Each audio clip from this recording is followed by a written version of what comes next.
కడప జిల్లా జమ్మలమడుగులో ఎమ్మెల్యే ఆదినారాయణ రెడ్డి తన తల్లిదండ్రుల పేర్లను స్థాపించిన దేవగుడి ట్రస్ట్ ఆధ్వర్యంలో హెల్త్ క్యాంపు నిర్వహించారు.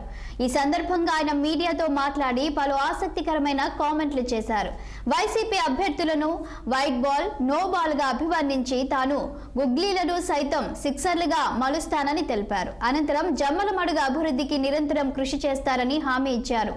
తర్వాత కడప జిల్లా పేరు మార్పుపై స్పందిస్తూ గత పాలకులు ఏకపక్షంగా కడప జిల్లా పేరు తీసివేసి వైఎస్ఆర్ జిల్లాని పెట్టడం దారుణమని అన్నారు. కడప జిల్లాకు ప్రత్యేక స్థానం ఉందని, కడపను దేవుని తొలి గడపగా చెబుతారని అన్నారు. తన సొంత ఆస్తులకు తన పూర్వీకుల పేర్లు పెట్టుకోవచ్చు, కానీ ఇలాంటి చరిత్రక ప్రాశస్త్యం గల కడప పేరును ఏకపక్షంగా మార్చడం విడ్డూరంగా ఉందని ఎద్దేవా చేశారు.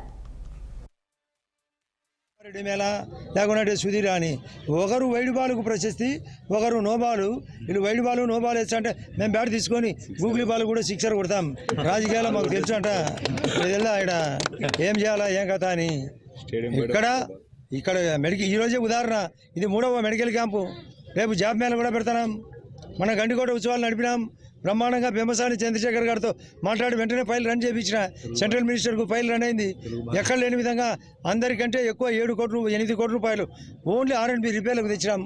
40 కోట్లకు పైగా పంచాయతీరాజ్ రోడ్లు, 20 కోట్లకు పైగా CSR రాబట్టా, 10 కోట్లకు పైగా DMF రాబట్టా. ఎక్కడ ఏం చేయాలా? హాస్టల్ అయితే ఏం చేయాలా? హాస్పిటల్ అయితే ఏం చేయాలా? క్యాంపులు అయితే ఏం చేయాలా? ఉద్యోగ కల్పన అయితే ఏం చేయాలా? ఆస్తుల కల్పన ఏం చేయాలా? స్టీల్ ఫ్యాక్టరీ రాబోతుంది. JSW వెంకటేశ్వర స్వామి నరసింహస్వామి నుండి ప్రయాణమై తిరుమలకు చేరేటప్పుడు మధ్యలో మనది తొలి గడప, అందుకే దాని పేరు కడప. ఇది చాలా ప్రశస్తమైంది. కడప స్లాబ్స్ అన్నా మేము పేరు చెప్పాం.